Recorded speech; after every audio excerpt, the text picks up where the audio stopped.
सभी को good morning. आज हम फर्स्ट ईयर वालों को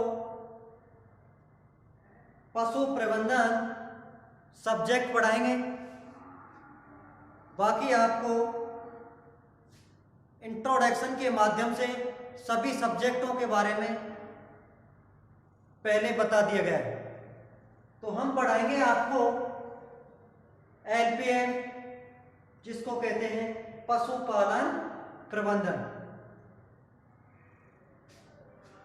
तो इसके अंतर्गत क्या क्या चीजें होती हैं, यानी पशु को पालने के लिए क्या क्या प्रबंध होना जरूरी है ताकि पशुपालक को उचित मात्रा में प्रोडक्शन मिल सके।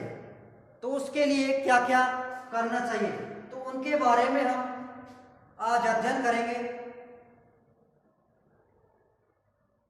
तो सबसे पहले यह जानना जरूरी है कि पशु प्रबंधन क्या होता है और प्रबंधन के अंतर्गत कौन कौन सी चीजें आती हैं। तो पशु प्रबंधन को इंग्लिश में कहते हैं लाइव स्टॉक ऑफ मैनेजमेंट। तो इसकी क्या परिभाषा है, सीधी तौर पर ध्यान रखनी है आपको कि पालतू पशुओं के बारे में, पालतू पशुओं के लिए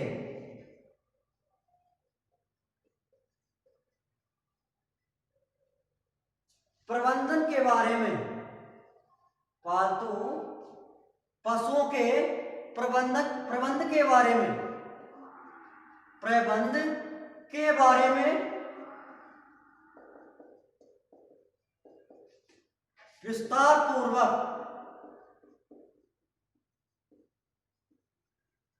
अध्ययन करना ही पशु प्रबंधन कहलाता है। अध्ययन करना ही पशु प्रबंधन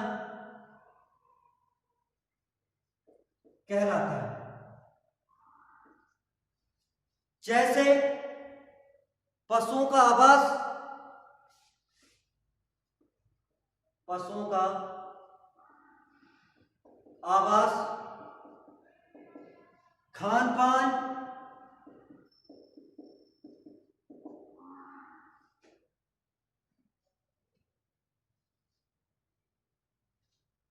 पशु का स्वास्थ्य,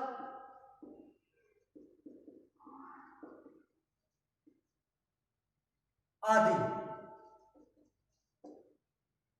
तो इनके बारे में बहुत ही जानना जरूरी होता है, तभी पशु का प्रबंध हो सकता है और पशु अधिक मात्रा में पशुपालक को प्रोडक्शन दे सकता है।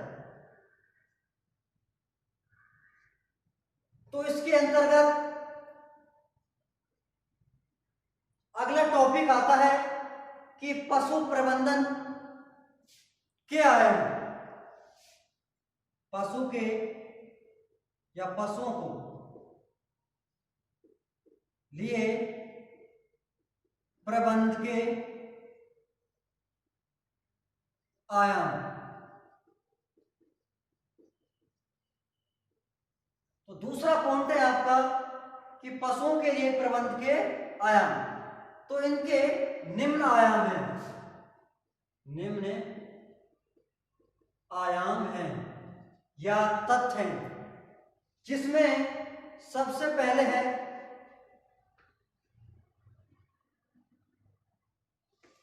पशुओं का चयन। पशुओं का चयन। तो पशुओं का चयन करना भी बहुत जरूरी है ताकि पशुपालक को उचित मात्रा में प्रोडक्शन मिल सके कि हमको किस नस्ल का पशु रखना है। तो पशुओं का सिलेक्शन भी बहुत जरूरी है कि आप उच्चतम क्वालिटी का पशु रखेंगे तो अधिक मात्रा में दूध देगा। या कोई भी चीज हो, उन्नत नस्ल के मुर्गी फार्म खोलेंगे तो भी प्रोडक्शन मिलेगा। तो दूसरा है आपका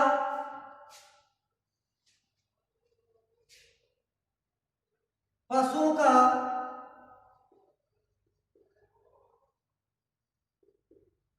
उचित आहार।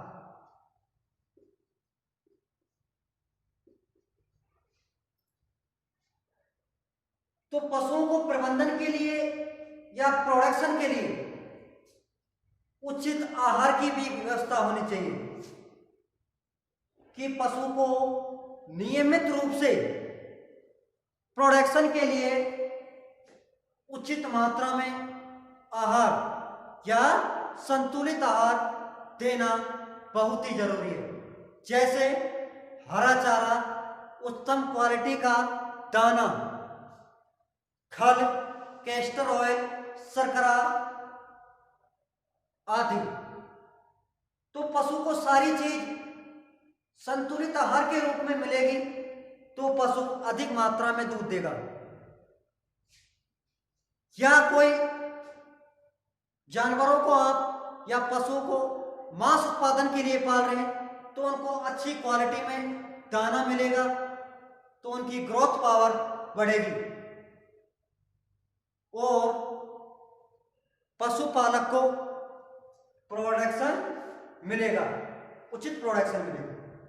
तो पशुओं के लिए जरूरी है हरा चारा, उच्चतम क्वालिटी का दाना, कैस्टर ऑयल, शर्करा, साइलेज से बना हुआ चारा आदि। तीसरा पॉइंट है आपको पशु प्रबंधन के लिए पशुओं का उचित आवास। पशुओं का उचित आवास, इसके अंतर्गत भी पशुओं के लिए उचित आवास की व्यवस्था होनी चाहिए ताकि पशु बीमार नहीं पड़े, अन्यथा पशु बीमार पड़ जाएगा और पशुपालक को काफी नुकसान पहुंच जाता है या पहुंच सकता है। क्योंकि मौसम ऋतु के अनुसार व्यवस्था भी होनी चाहिए कि गर्मियों के मौसम में पशुओं को पेड़ पौधों की या कोई टीनों से बने आवास होना चाहिए ताकि पशु को गर्मी महसूस न हो। सर्दियों के मौसम में पशुओं के लिए एक आवास जरूरी है ताकि वो ठंड से बच सके और बीमारी से दूर रहे। तो दोनों के लिए उचित आवास की व्यवस्था है, अन्यथा पशु बीमार पड़ जाता है और कई तरह के बीमारी हो जाती है जिससे पशुपालक को काफी नुकसान पहुंच जाता है। अगला पॉइंट है आपका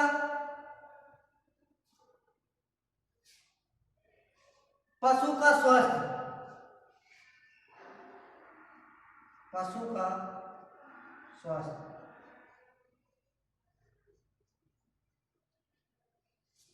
यह भी पशु प्रबंधन का आयाम है। इसके अंतर्गत भी पशु की हेल्थ यानी एनिमल हेल्थ के बारे में पशुपालक को जानना बहुत जरूरी है कि उसके अंतर्गत या उसके हेल्थ के या शरीर के अंतर्गत कोई गड़बड़ी तो नहीं या कोई बीमारी तो नहीं, क्यों चारा नहीं खा रहा, क्या कोई संक्रामक रोग तो नहीं।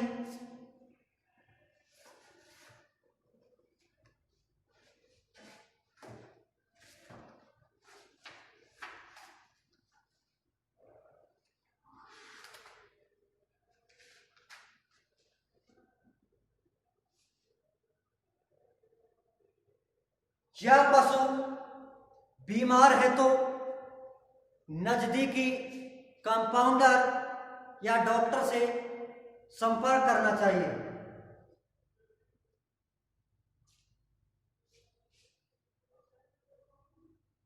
संक्रामक बीमारियां आती हैं तो उनको रोग होने से पहले टीकाकरण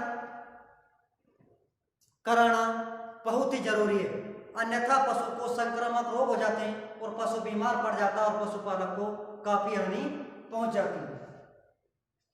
अगला है आपका पशुओं का निष्कासन। पशु का निष्कासन,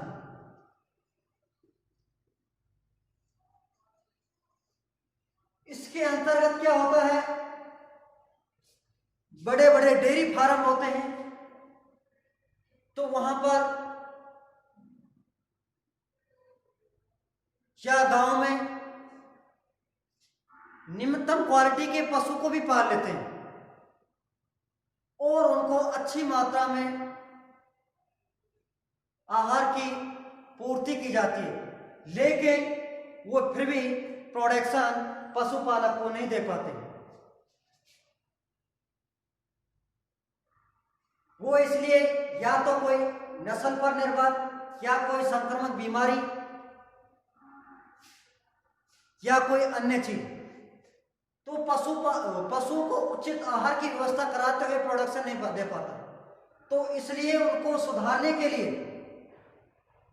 उच्चतम क्वालिटी के नर पशु से क्रॉस करवाकर उनकी नस्ल को सुधारा जाता है। उसके बावजूद भी वो नहीं सुधर पाते तो उसको डेयरी फार्म से या झुंड से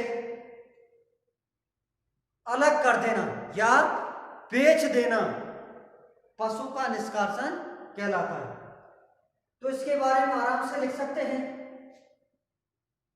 कि हानि रहित पशुओं को हानि उत्पन्न या हानि देने वाले पशुओं को झुंड से अलग करना या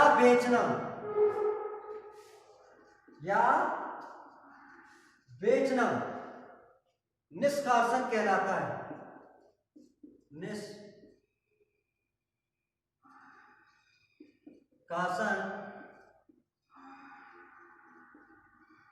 कहलाता है, या इंग्लिश में कहते हैं कलिंग। क्या कहते हैं? कलिंग। तो ये बहुत ही जरूरी इंपॉर्टेंट पॉइंट है कि इसकी डेफिनेशन क्या है या पशु को प्रबंधन के लिए क्या क्या आयाम है।